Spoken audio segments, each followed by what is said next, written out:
আমিরুল মুমিনিন খলিফাতুল মুসলিমিন হযরত ওমর রাদিয়াল্লাহু তাআলা আনহু গভীর রাতে একা একা হাঁটতেন আর কাঁদতেন, হাঁটতেন আর কাঁদতেন। আল্লাহ, আমি ওমরের কি উপায় হবে রে? হাঁটতে হাঁটতে একটা ঘরের মধ্য থেকে আওয়াজ পান, নামটা ভুলে গেছি, এক সাহাবী তেলাওয়াত করতেছেন। ওই তেলাওয়াতের মধ্যে কবরের আযাব ও গজব, আল্লাহর গোসার একটা আয়াত তেলাওয়াত করছেন। হযরত ওমর এটা শুনেই জায়গার মধ্যে বসে পড়েছেন, একেবারে দুর্বল হয়ে গেছে, জাহান্নামের ভয়। কাঁদেন আর বলেন, আল্লাহ, এই যে আয়াতে জাহান্নামের আযাবের কথা বলছেন, আল্লাহ গো, এই আযাব সবার শক্তি আমার ওমরের নাই। দুনিয়ায় জান্নাতের সুসংবাদ প্রাপ্ত সাহাবী আমার রাসূলের দ্বিতীয় খলিফা, যাকে দেখলে কাফিররা ভয় থরথর থরথর করে কাঁপত।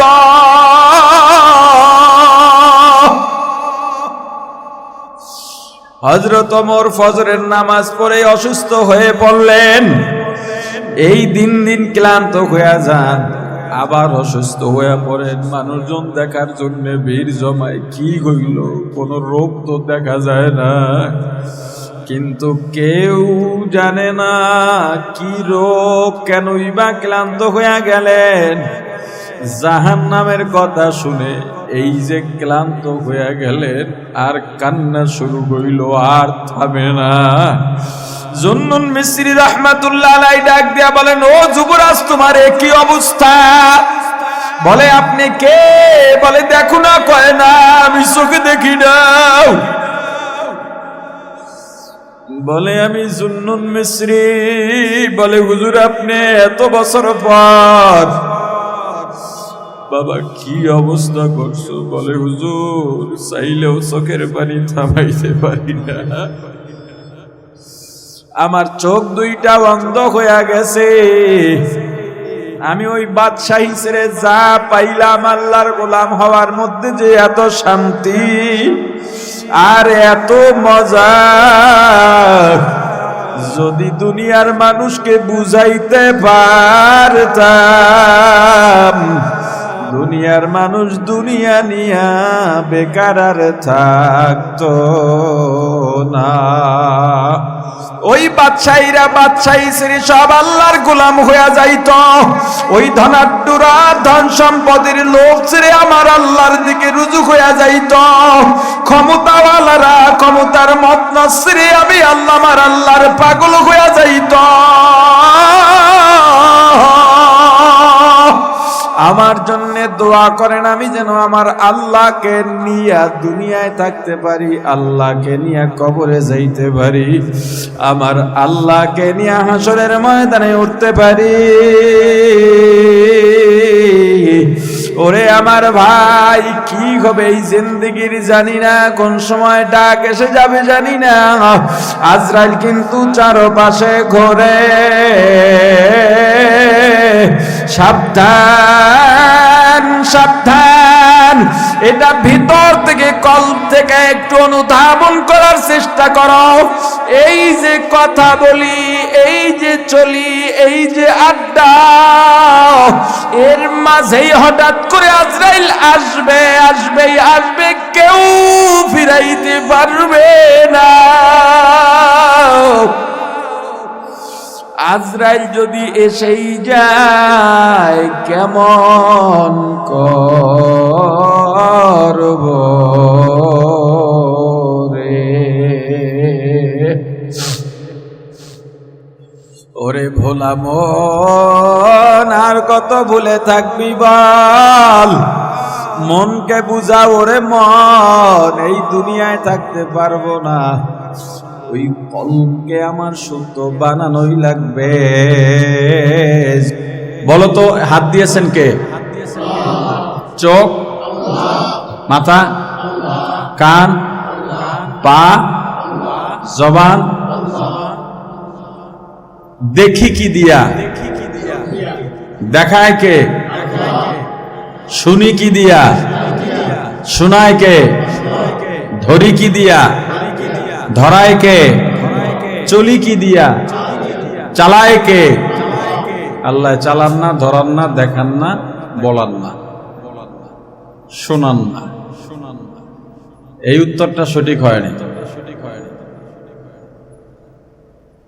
তুমি যদি হাত দিয়ে চুরি করো, আল্লাহ তোমার দিয়ে চুরি করাইছে? আরে বলে না, আল্লাহ বান্দার দিয়ে গুনাহ করান? এ চিন্তা করা তো কুফরি। আমি যদি চোখ দিয়ে চোখের গুনাহ করি, আল্লাহ আমার দিয়ে চোখের গুনাহ করাইছেন? তাহলে আল্লাহ দেখান না। আমি গান শুনি,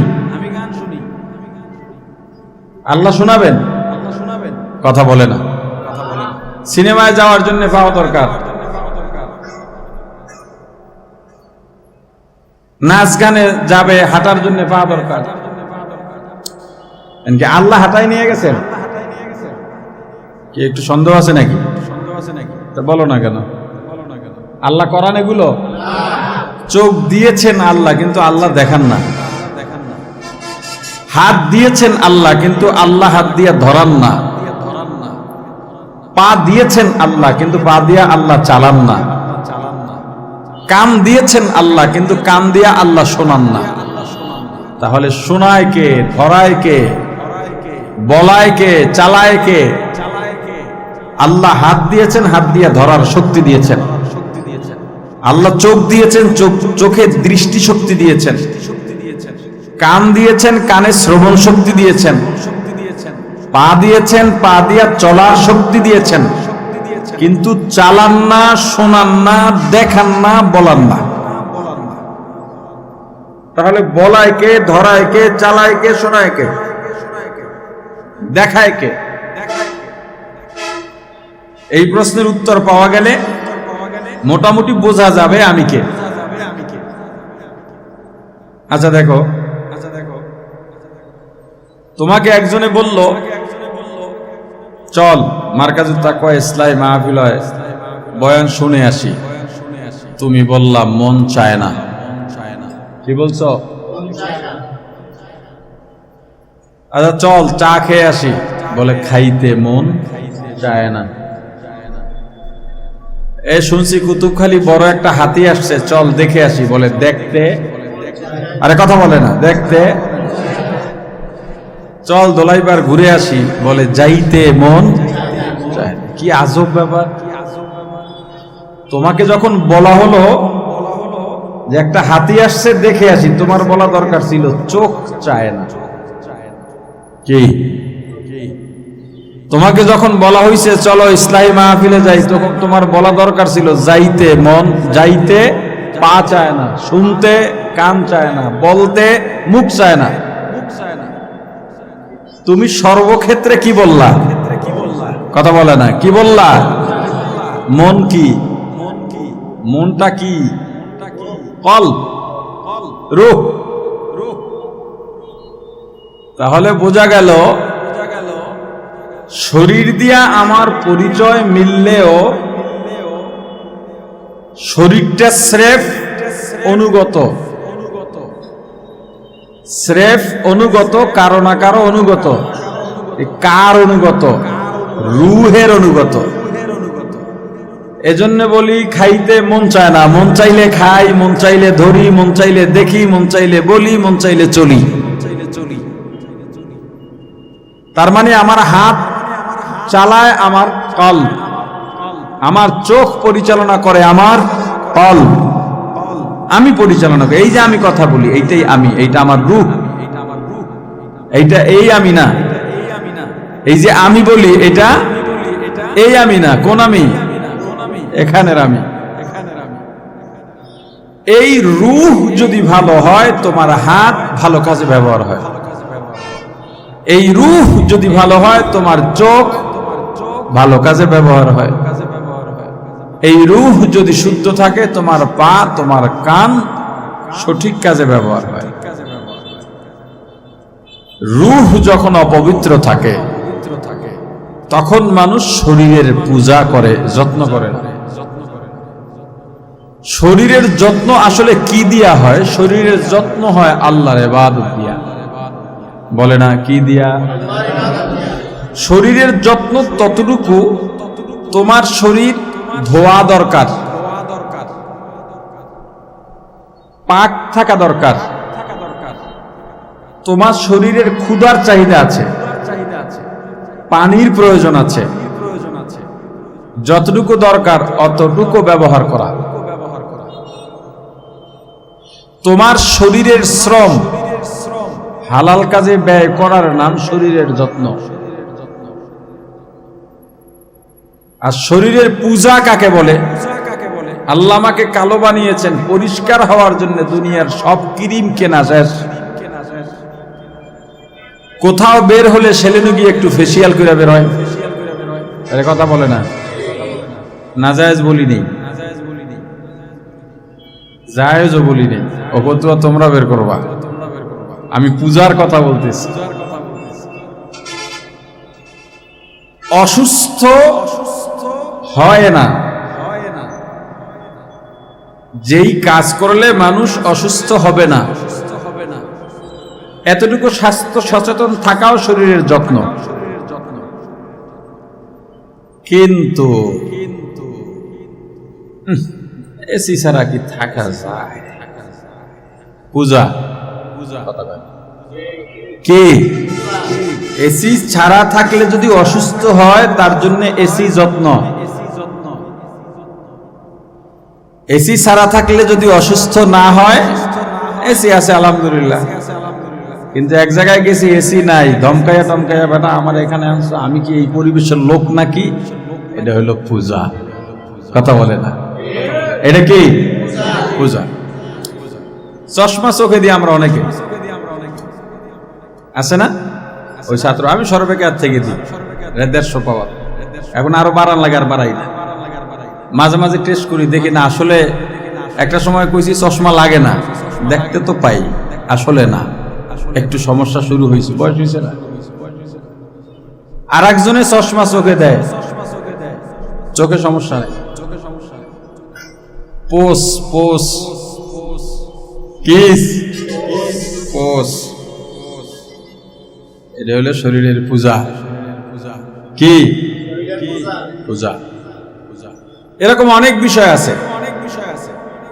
খানা খাইতে বসছি, আমি জীবনে ভাই এটা করি নাই, তোমরা নিশ্চিত থাকো। কোন মাহফিলে গিয়ে এই চাউল খাওয়া যায় নাকি, এটা হবে না, ওই চাউল আন, ওই ভাত আন, কেউ জীবনে প্যারাই দিই না এইসব বিষয়, বাসায়ও না। আমার আজকে সাংসারিক জীবনের বয়স প্রায় 20 বছর।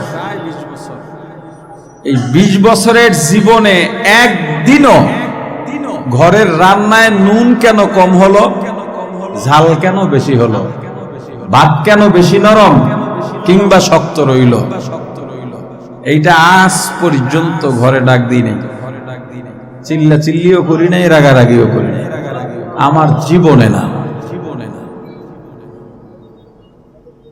তোমাদেরকে একটা গল্প শোনাই। একজন বদ লোক তবলিগে গেছে, অনেক সময় বিপদে পড়েও চিল্লায় নাম লেখায়, সাথী ভাইরা এসে ধরছে, আর উপায় নেই, ঠিক না, নামটা লেখায়, আবার অনেক ইচ্ছা করেও লেখায়। আর এখন তো যারা মামলার আসামি টাসামি থাকে, আর সালে নাম লেখায়, হ্যাঁ। যাই হোক, তবুও যদি গিয়ে আল্লাহ হেদায়েত দান করে আলহামদুলিল্লাহ। তো তবলিগে গেছে, খারাপ মানুষ তবলিগের। আমরা তো ছাত্র সময় মোটামুটি 3 দিন বা 10 দিন এরকম যাইতাম, এরপর তার সুযোগ হয় নাই, এখন কি নিয়ম জানি না। তখন এক একদিন এক একজনের রান্নার, এক এক গ্রুপের রান্নার জিম্মাদারি থাকতো। তো ওই বদলোকের ভাগে রান্নার ডিউটি পড়ছে। একদিন রান্না করছে দুপুরের সময়।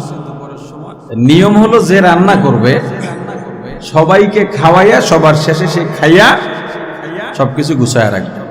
2-1 সাথী ভাই তার সাথে সহযোগিতা করবে। সবাই খানা খায় আর প্রশংসা করে, এত মজা, মাশাআল্লাহ, আলহামদুলিল্লাহ, খুব তার শুকরিয়া জানাইতেছে, জাযাকাল্লাহ, আপনি খুব কষ্ট করছেন ভাই, আপনার প্রতি আমরা কৃতজ্ঞ। তাবলীগওয়ালারা যেভাবে একজন মানুষকে কৃতজ্ঞতা জানায়, তাদের শব্দগুলা সব প্রয়োগ করছে তার জন্য। বেচারা খুব খুশি, কে খুশি হবে না? তোমরা এখানে যারা আছো মোটামুটি বেশিরভাগই তো নিজেরা 2-4 বার রান্না তো করছো, ঠিক না? না করলে কপাল পোড়া। ছাত্র জমানের রান্না যদি না হয় নিজের হাতে, তাহলে আর হবেই না। জীবনটা রান্না করতে করতে কাটাইলাম, বিয়ে করার পর আর একজনে করে, এর আগে তো নিজেরাই রান্না করে খাইছে। কওমি মাদ্রাসা একটা মজা আছে আসলে, ওই মজাটা এখন নাই। আমি তো ফারেক হলাম 21 বছর হয়ে গেল।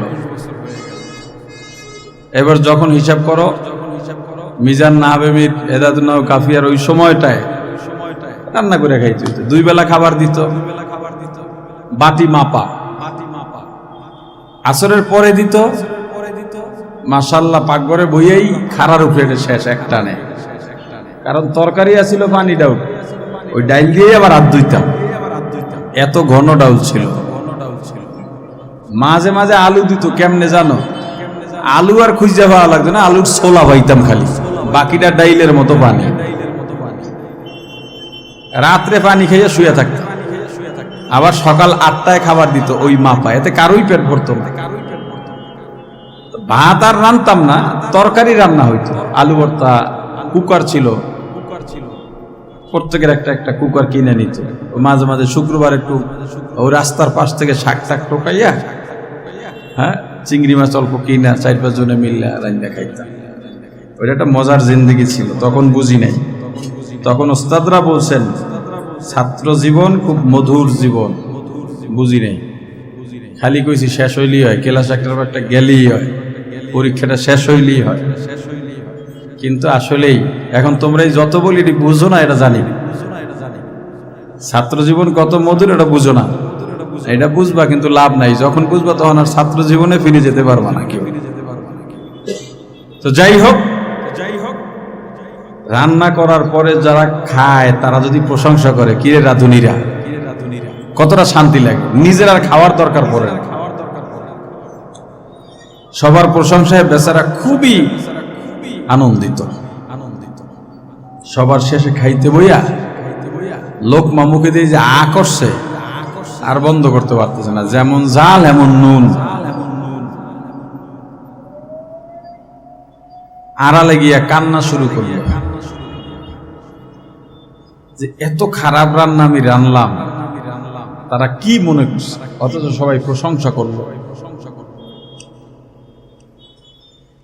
তো এক সাথী ভাইকে আছে না, একসাথে চললে দেখবে এক কাফেলার মধ্যে 1-2 জনের সাথে খাতির হয়ে যায়, গল্প স্বল্প 1-2 জনের সাথে। তোমরা জামাতে যারা পরে এরকম হয়, ছাত্র ভাইদের মধ্যে সবার সাথে পরিচয় থাকে, কিন্তু খুব বন্ধুত্বপূর্ণ সম্পর্ক সবার সঙ্গে হয় না। যার সঙ্গে এরকম বন্ধুত্বপূর্ণ সম্পর্ক গিয়ে জিজ্ঞেস করে, ভাই আমি মুখেই দিতে পারলাম না, আপনারা তো প্রশংসা করলেন কেন? বেচারা বললেন, আহসিন কামা আহসানাল্লাহু ইলাইক। বুঝি নাই, বুঝে এখন দেখেন, সারা জীবন আমরা ভালো খাই, একদিন যদি খারাপ হয় ওদিন আল্লাহর নেয়ামতের অশুকরিয়া করতে নাই। আল্লাহ এত নেয়ামত আমাদেরকে দিয়েছেন, এত ইহসান আমাদের উপরে করেছেন, 1-2 দিন একটু সমস্যা হলেই আমরা ইহসানের বরখেলাপ কেন বলবো আর কেন করব? বেচারা আসরের নামাজের পর আমির সাহেব থেকে ছুটি নিয়ে গাছতে আর যায় না, যায় নামাজে বসে গেছে। আল্লাহর দরবারে শুধু কান্না। আল্লাহ, যেদিন বিবির রান্নার চাউল একটু শক্ত রইছে, ভাত ওদিন আর 14 গোষ্ঠী গালিয়ে শেষ করছে। যেদিন নুন একটু বেশি হইছে, হলুদ মরিচ কম বেশি হইছে, ভাত নরম শক্ত রইছে, ইচ্ছা মতো গালাগালি করছে। এই তওবা করলাম, আমার এই অনুপযুক্ত রান্না খাইয়া যদি আপনার বান্দারা শুকরিয়া আদায় করতে পারে, আমার উপরে আপনার এত ইহসান আর এত দয়া, আমি কেন আপনার শুকরিয়া আদায় করতে পারবো না? আউলিয়ারা কারে উকবা ইখতিয়ার, জাহেলারা কারে দুনিয়া ইখতিয়ার। আশিকারা মিল্লাতু মাযহাব জুদাস্ত, আশিকারা মিল্লাতু মাযহাব খুদাস্ত। মিয়ানে আশিক মাশুক রামজিস্ত, কিরামান কাতিবিন রাহাম খবর নিস্ত। মাল্লাহুল মাওলা ফালাহুল কুল, তুমি আল্লাহর হয়ে যাও, আল্লাহ সারা পৃথিবী তোমার বানায়া দেবে। অসুস্থ হলে চিকিৎসা নিই, ক্ষুধা লাগলে খাবার খাই, পিপাসা লাগলে পানি পান করি। শরীর যদি ক্লান্ত লাগে বিশ্রামে চলে যাই। কিন্তু রূহের কি অবস্থা? রূহের কি চিকিৎসা করলাম? রূহেরও ক্ষুধা আছে, রূহ ক্লান্তিতে পড়ে, রূহেরও অসুখ হয়, রূহেরও পিপাসা লাগে। শরীরের যত্ন নিলাম, চোখের যত্ন নিলাম, চেহারার যত্ন নিলাম, অসুস্থ হলে ডাক্তার দেখাইলাম, সন্তানের যত্ন নিলাম, বিবির যত্ন নিলাম, মায়ের যত্ন নিলাম, বাবার যত্ন নিলাম, আসবাবপত্রের যত্ন নিলাম। চাকরি করতে যাই, অফিস থেকে বলা হয় এই ড্রেস পরে আসা লাগবে, এই ড্রেস কোডের বাইরে অফিসে ঢুকতে পারবা না। কয়েকটা টাকা মাসিক বেতন পাওয়ার জন্য অফিসের নির্দেশনা 100 ভাগ মেনে চলি। অথচ যেই রূহ, যেই আমি বলতে যার পরিচয়, সেই রূহের যেই নির্দেশনা আছে, নির্দেশনাও মানলাম না। আল্লাহ বলেন কিয়ামতের ময়দানে তোমার এই শরীরের দাম নাই, যেই মালের যত্ন করো মালেরও দাম নাই, যেই সন্তানের যত্ন করো সন্তানের দাম নাই, যেই নেতার পিছনে দৌড়াও ওই নেতারও কোনো দাম নাই। কিয়ামতের ময়দানে দাম এই রূহের একটা পরিশুদ্ধ কলব নিয়ে যদি আমি আল্লাহর দরবারে আসতে পারো, এই কলবের শুদ্ধতা ছাড়া, পরিচ্ছন্নতা ছাড়া, স্বচ্ছতা ছাড়া পৃথিবীর কোন সম্পদ আর ক্ষমতা আমার আল্লাহর দরবারে 2 পয়সারও কোনো দাম নাই। হযরত জুন্নুন মিসরি রাহমাতুল্লাহি আলাইহি মিশরের এক মসজিদ থেকে বের হবেন অথবা গলি দিয়া হাঁটেন, রাতে মসজিদের পাশ দিয়া যাইতেছেন, এমন সময় খুব ফোফাইয়া কান্নার আওয়াজ পাইলেন। তাকায় দেখেন মসজিদের মধ্যে এক যুবক নামাজে দাঁড়ায়া চোখের পানি ছেড়ে কাঁদেন আর তেলাওয়াত করেন। রুকুতে যান কাঁদেন, সেজদায় যান কাঁদেন, বসেন কাঁদেন। নামাজ আদায় করে আল্লাহর দরবারে তেলাওয়াত করে, দরুদ ইস্তেগফার পড়ে জিকির করে হাত বাড়ায়া দিলেন, ও আমার আল্লাহ, আপনি যদি মাফ না করেন আমার কি উপায় হবে? ও দয়ার মাওলা, শরীরের যত্ন তো কম নিলাম না, সম্পদের যত্ন কম নিলাম না, কিন্তু রূহের যত্ন নিতে পারি নাই। এই কলবটাকে আমি গুনায় গুনায় ভরে ফেলেছি। আল্লাহ গো, আমার চেয়ে বড় গুনাহগার আর দুনিয়ার মধ্যে কেউ নাই। ও আল্লাহ, যত বড় গুনাহ করি না কেন আমি আপনার বান্দা, আপনি আমার মাবুদ। আল্লাহ গো, আপনার তো বান্দার অভাব নাই, কিন্তু আমার আপনি আল্লাহ ছাড়া 2টা আল্লাহ নাই। ও আল্লাহ, ধানের মধ্যে চিটা থাকে, ওই ব্যাপারীরা চিটা সহ ধান নিয়ে যায়। ও আল্লাহ, মা বাবার 5 জন সন্তানের মধ্যে যদি একজন প্রতিবন্ধী হয়, হাত পা না থাকে, জবান না থাকে, এমনকি চোখও না থাকে, ওই সন্তানকে মা বাবা ফলাইয়া দেয় না, ওই সন্তানের পরিচয়ও বন্ধ করে দেয় না। ওগো আমার আল্লাহ, বরং ওই প্রতিবন্ধী সন্তানের দিকে মা বাবার খেয়াল বেশি। সুস্থ সন্তানেরা কামাই করে মা বাবার কাছে এনে টাকা পয়সা দেয়, সুস্থ সন্তান মা বাবার কত কাজ করে দেয়। প্রতিবন্ধী লুলা বিকলাঙ্গ ও তো মা বাবার কোনো কাজেই আসে না, শুধু বসে বসে খায়, তাও মা খাওয়াইয়া দিতে হয়, বাবার খাওয়াইয়া দিতে হয়। এমনকি ইস্তেঞ্জায় গেলেও মা বাবার সহযোগিতা লাগে, একা একা পারে না, মা বাবার বোঝা হয়ে আছে। এরপরেও মা যখন রান্না করতে যায়, মাঝে মাঝে দৌড়াইয়া দেখে সন্তানটা ঠিক আছে নি। বাবা কাজে যান, চাকরিতে যান, দোকানে যান, আবার ফোন দেন, বিবি গো আমার সন্তান দেখো কোনো বিপদ যেন না হয়।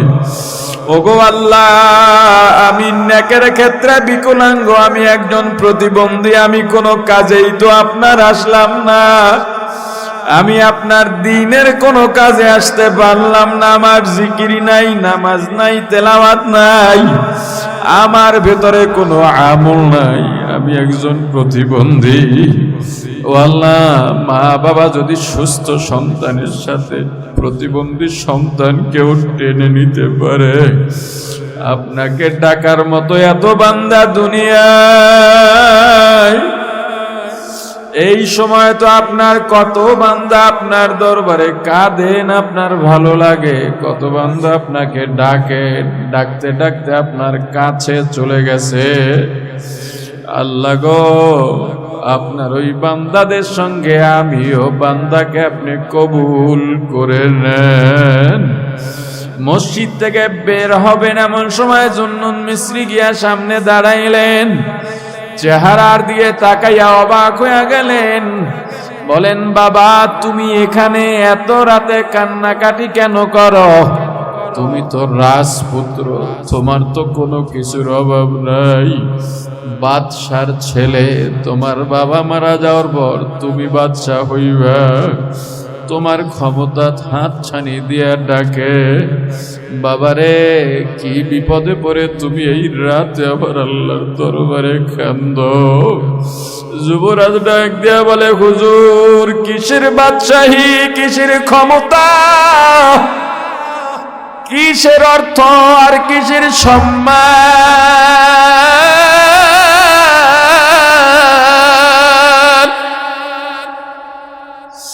আল্লাহ তো বলেই দিয়েছেন, ইল্লা মান আতাল্লাহ,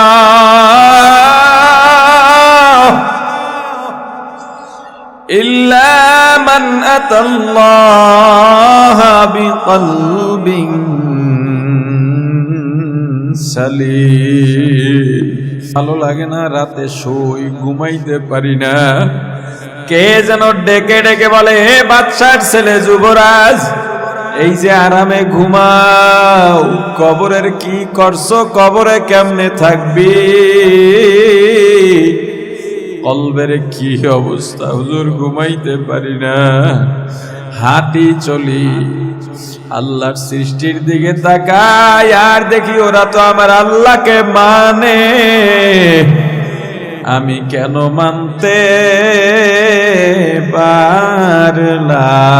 পারলাম না? আর যুবরাজের সঙ্গে দেখা হয় নাই, 10 বছর অতিবাহিত হইয়া গেছে।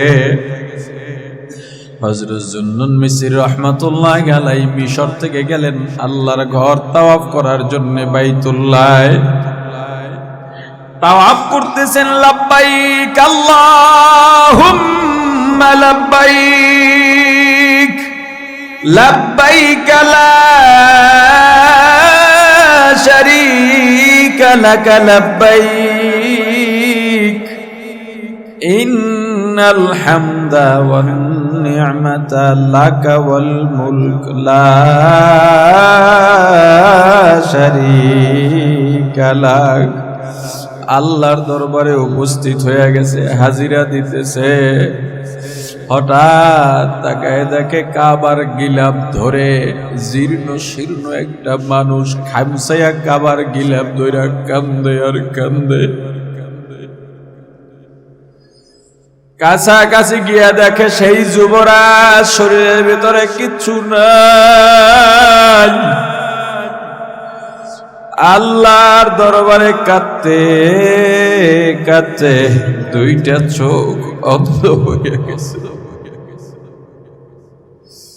আমিরুল মুমিনিন খলিফাতুল মুসলিমিন হযরত ওমর রাদিয়াল্লাহু তাআলা আনহু গভীর রাতে একা একা হাঁটতেন আর কাঁদতেন, হাঁটতেন আর কাঁদতেন। ও আল্লাহ, আমি ওমরের কি উপায় হবে রে? হাঁটতে হাঁটতে একটা ঘরের মধ্য থেকে আওয়াজ পান, নামটা ভুলে গেছি, এক সাহাবী তেলাওয়াত করতেছেন।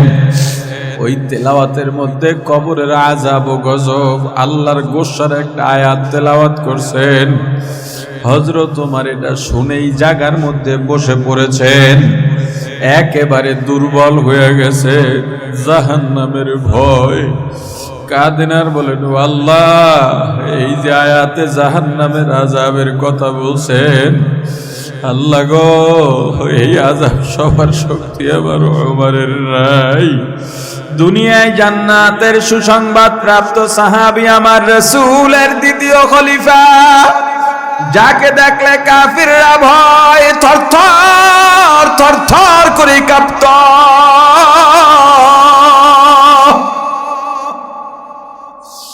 হযরত ওমর ফজরের নামাজ পড়ে অসুস্থ হয়ে পড়লেন। এই দিন দিন ক্লান্ত হয়ে যান, আবার অসুস্থ হয়ে পড়েন। মানুষজন দেখার জন্য ভিড় জমায়, কি হইল, কোন রোগ তো দেখা যায় না, কিন্তু কেউ জানে না কি রোগ, কেনই বা ক্লান্ত হয়ে গেলেন।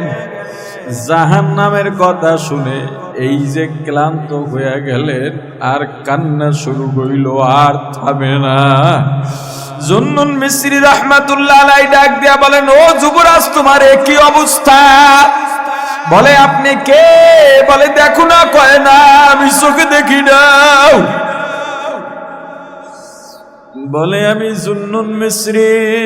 বলে, হুজুর, আপনি এত বছর পর বাবা কি অবস্থা করছো? বলে, হুজুর, চাইলেও চোখের পানি থামাইতে পারি না, আমার চোখ দুইটা বন্ধ হয়ে গেছে। আমি ওই বাদশাহী ছেড়ে যা পাইলাম, আল্লাহর গোলাম হওয়ার মধ্যে যে এত শান্তি আর এত মজা, যদি দুনিয়ার মানুষকে বুঝাইতে পারতাম, দুনিয়ার মানুষ দুনিয়া নিয়া বেকার আর থাকতো না। ওই বাদশাহীরা বাদশাহী শ্রী সব আল্লাহর গোলাম হয়ে যাইত। ওই ধনাঢ্যরা ধন সম্পদের লোভ ছেড়ে আমার আল্লাহর দিকে রুজু হয়ে যাইত। ক্ষমতাওয়ালারা ক্ষমতার মত্ত ছেড়ে আমি আল্লাহ আমার আল্লাহর পাগল হয়ে যাইত। আমার জন্য দোয়া করেন, আমি যেন আমার আল্লাহকে নিয়ে দুনিয়ায় থাকতে পারি, আল্লাহকে নিয়ে কবরে যাইতে পারি, আমার আল্লাহকে নিয়ে হাসরের ময়দানে উঠতে পারি। ওরে আমার ভাই, কি হবে এই জিন্দেগির জানি না, কোন সময় ডাক এসে যাবে জানি না। আজরাইল কিন্তু চারপাশে ঘোরে, সাবধান সাবধান। এটা ভিতর থেকে, কল্প থেকে একটু অনুধাবন করার চেষ্টা করো। এই যে কথা বলি, এই যে চলি, এই যে আড্ডা, এর মাঝেই হঠাৎ করে আজরাইল আসবে, আসবেই আসবে, কেউ ফিরাইতে পারবে না। আজরাইল যদি এসেই যায় কেমন করব রে, ওরে ভোলা মন আর কত ভুলে থাকবি বল, মনকে বুঝা ওরে মন, এই দুনিয়ায় থাকতে পারবো না, ওই কলমকে আমার শুদ্ধ বানানোই লাগবে। জুহাইল ইবনে জিয়াদ রাহমাতুল্লাহি আলাইহি এক সময় বড় ডাকাত ছিলেন। তার ছেলে এত বেশি পরহেজগার, এত ভদ্র, এত মুত্তাকি, জাহান্নামের কথা শুনতে পারতো না। নামাজে দাঁড়াইয়া লম্বা তেলাওয়াত করতে পারতো না, বেহুশ হয়ে যাইতো, চিৎকার দিয়া পড়ে যাইতো। একবার জুহাইল রাহমাতুল্লাহি আলাইহি, জুহাইল ইবনে জিয়াদ রাহমাতুল্লাহি আলাইহি নিজের সন্তানকে নিয়ে মদিনার পথে রওনা দিয়েছেন। পথে নামাজের ওয়াক্ত হয়, ইমামতি ইচ্ছা করে জুহাইল ইবনে জিয়াদ দাঁড়ায়া যান, কারণ তিনি জানেন অন্য ইমাম গেলে কেরাত যদি লম্বা হয় কলিজার টুকরা সন্তান আল্লাহর দিদারে চলে যাবে। একবার এক নামাজে হযরত জুহাইল ইবনে জিয়াদ রাহমাতুল্লাহি আলাইহি চিন্তা করলেন ছোট কেরাত পড়ি। এই ছোট কেরাত চিন্তা করে প্রথম রাকাতে পড়লেন আল কারিআতু মাল কারিআহ ওয়া মা আদরাকা মাল কারিআহ ইয়াউমা ইয়াকুনুন নাসু কাল ফারাশিল মাবথুস। পিছন থেকে কান্নার আওয়াজ। জুহাইল ইবনে জিয়াদ রাহমাতুল্লাহি আলাইহি ধরেই নিয়েছেন এটা আমার সন্তান ছাড়া আর কেউ না। দ্বিতীয় রাগাতে সবচেয়ে ছোট্ট সূরা সূরাতুল কাউসার তেলাওয়াত দিয়া নামাজ শেষ করছে। নামাজের পরে সন্তান বাবার কাছে গেছে, ও বাবা, বাবারে আমার শরীরটা ক্লান্ত হয়ে গেছে, বাবা কোন দিন মারা যাব তাও তো জানি না, এখনই মারা যাইতে পারি, কিন্তু তুমি যে তেলাওয়াত করলা, যে সূরা তেলাওয়াত করো না, আহারে এর বাস্তবায়নের মধ্যে যদি আমি পড়ে যাই আমার কি উপায় হবে?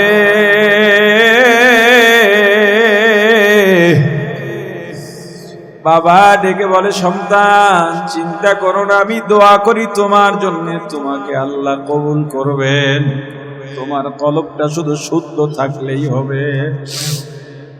যদি মুত্তাকি হতে পারো, পরহেজগার হতে পারো।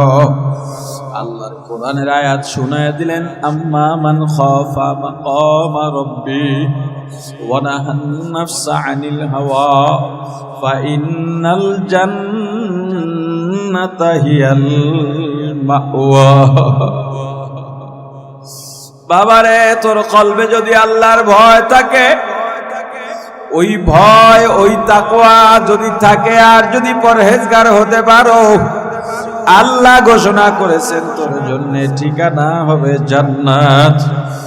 জান্নাতের কথা বলতেই সন্তান আবার একটা চিৎকার দিয়া বাবার কোলে লুটে পড়ছে, ডাক দিয়া বলে, বাবা বিদায় দাও, আমার চোখের পর্দা খুলে গেছে।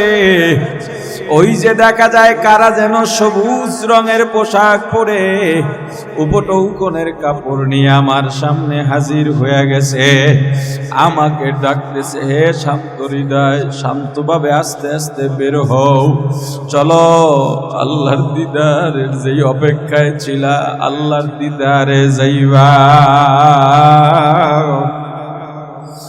বাবার কোলে শুয়ে বলতে বলতে আল্লাহর বান্দা আর দুনিয়ার মধ্যে নাই। ওরে আমার ভাই, এই শরীরের যত্ন তো কম করলাম না, যত্ন করো, মানা নাই, বাধা নাই, নিষেধ নাই। দুনিয়ার যত্ন করো বা তাতেও বাধা নাই, বিবি সন্তানের যত্ন করো বা তাতেও বাধা নাই। ওরে ভাই, আমার অসুস্থ হলে চিকিৎসা নেওয়া বাধা নাই, কিন্তু আমার কলব যে প্রতিবন্ধী হয়ে আছে, আমার কলবের হাত ভাঙা, পা ভাঙা, আমার কলব কথা বলতে পারে না, কানে শোনে না, আমার কলবের চেহারাটা গুনায় গুনায় মলিন হয়ে রইছে। এই কলবের যত্ন কি করবা না? এই গুনাহ দিয়া কলব দ্বারে এমন বানাইলাম, এই কলব নিয়া যদি মারা যায়, দুনিয়া থেকে বিদায় নিয়ে যায়, জাহান্নাম ছাড়া উপায় নাই। মনটাকে নরম করে বসো, আমি আল্লাহকে ডাকবো, আল্লাহ আমার ডাকে জবাব দেবেন, এমন ভাবেই মজা লাগাইয়া, মায়া লাগাইয়া আমার আল্লাহকে ডাকবো। আল্লাহকে ডাকার মধ্যে কোনো কৃপণতা করো না। জবানে অবসর সময় জিকিরটাকে চালু করো, হাঁটবা, চলবা, আমার মাওলার জিকির জারি রাখবা। এই জিকিরের এত ফায়দা, এত ফায়দা, এত পাওয়ার, যদি জবানে জিকির জারি হইয়াই যায়, তোমার ধারে পাশেও গুনাহ ভেরতে পারবে না। সুবহানাল্লাহ, সুবহানাল্লাহ, সুবহানাল্লাহ, সুবহানাল্লাহ, সুবহানাল্লাহ, সুবহানাল্লাহ, সুবহানাল্লাহ, সুবহানাল্লাহ।